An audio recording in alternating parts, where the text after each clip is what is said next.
क्या आप जानते हैं कि माता रानी के परम भक्त ध्यानु भगत की क्या कथा है?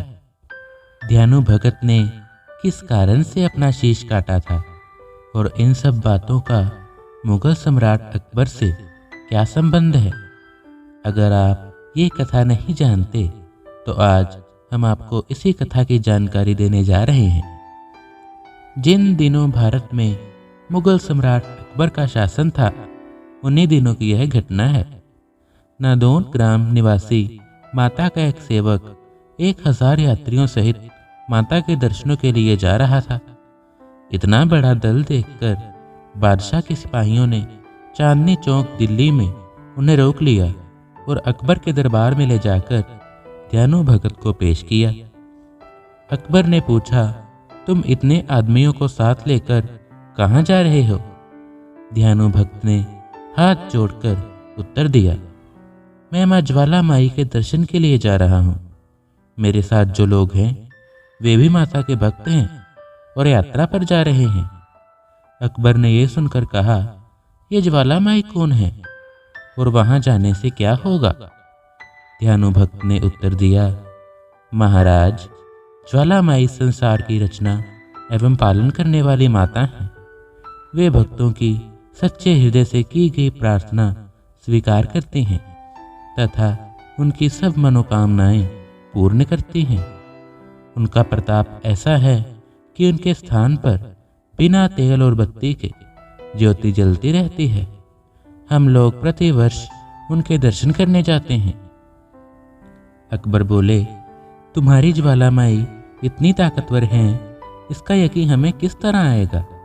आखिर तुम माता के भक्त हो, अगर कोई करिश्मा दिखाओ तो हम भी मान लेंगे।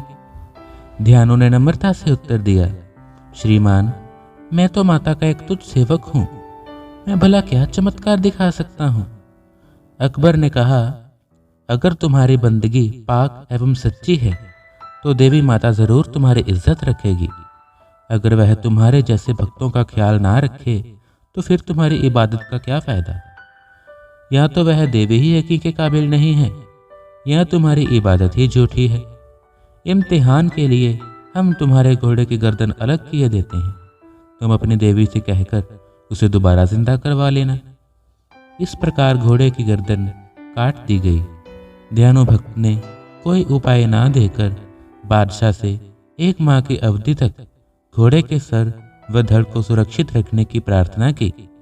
अकबर ने ध्यानु भक्त की बात मान ली। यात्रा करने की अनुमति भी मिल गई। बादशाह से विदा लेकर ध्यानु भक्त अपने साथियों सहित माता के दरबार में जा उपस्थित हुआ। स्नान पूजन आदि करने के बाद रात भर जागरण किया। प्रातःकाल आरती के समय हाथ जोड़कर ध्यानु ने प्रार्थना की, हे मातेश्वरी, आप तो अंतर्यामी हैं। बादशाह मेरी भक्ति की परीक्षा ले रहा है। मेरी लाज रखना। मेरे घोड़े को अपनी कृपा व शक्ति से जीवित कर देना। चमत्कार प्रकट करना।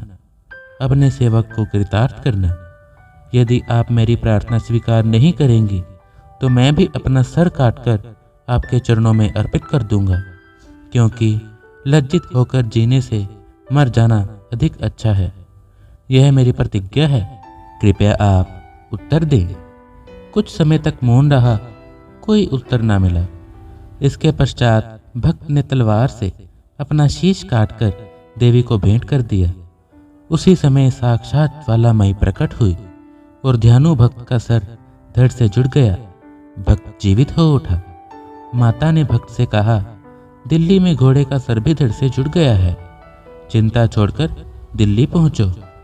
लज्जित होने के कारण का निवारण हो गया है और जो कुछ इच्छा हो वो वर मांगो।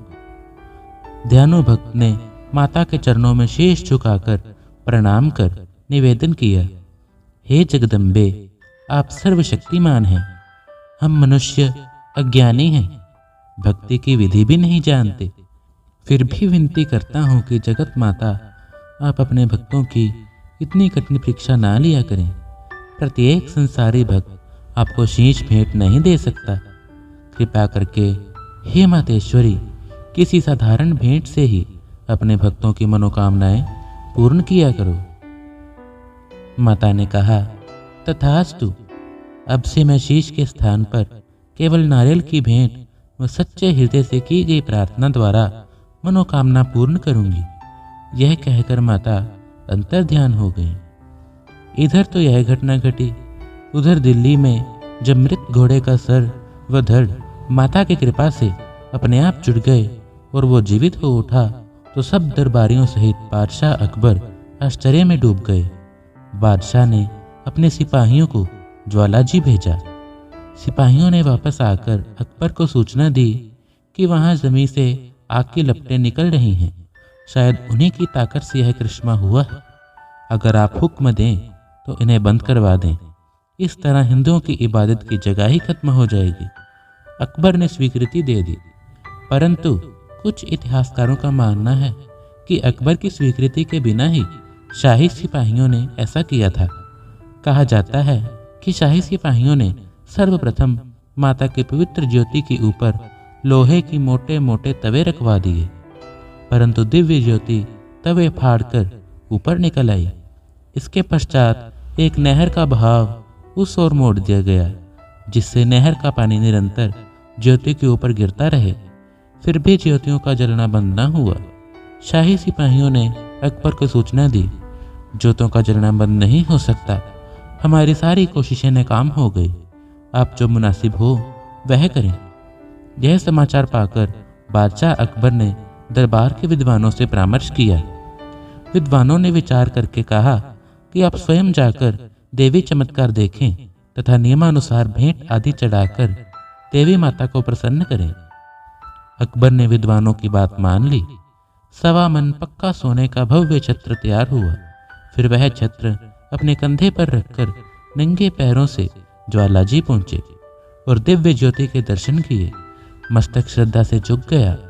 अपने मन में पश्चाताप होने लगा और कहने लगे, हे माँ, मैं आपको 1.25 मन पक्का सोने का भव्य छत्र भेंट स्वरूप चढ़ा रहा हूँ। आज तक किसी राजा ने आपको 1.25 मन पक्का सोने का भव्य छत्र भेंट नहीं किया होगा। कृपया मेरी भेंट स्वीकार कीजिए। अकबर के घमंड भरे शब्द बोलते ही छत्र पर एक दिव्य ज्योति प्रकट हुई और फिर अकबर से वह छत्र नीचे गिर गया। और जैसे ही वह छत्र गिरा वो सोने का न रहा, किसी विचित्र धातु का बन गया, जो ना लोहा था, ना पीतल, ना तांबा और ना कोई और धातु। अर्थात देवी ने भेंट अस्वीकार कर दी। इस चमत्कार को देखकर अकबर ने अनेक प्रकार से स्तुति करते हुए माता से क्षमा की भीख मांगी और अनेक प्रकार से पूजा करके दिल्ली वापस लौटा। आते ही सिपाहियों के लिए सभी भक्तों से प्रेम पूर्वक व्यवहार करने का आदेश दिया। अकबर बादशाह द्वारा चढ़ाया गया खंडित छत्र ज्वाला माता के दरबार में आज भी पड़ा देखा जा सकता है, जो देखने से सोने का प्रतीत होता है। भार भी सोने का ही है, पर किसी भी धातु का नहीं है। धन्यवाद। जय माता दी। For more updates, subscribe to our channel SM1 Bharat.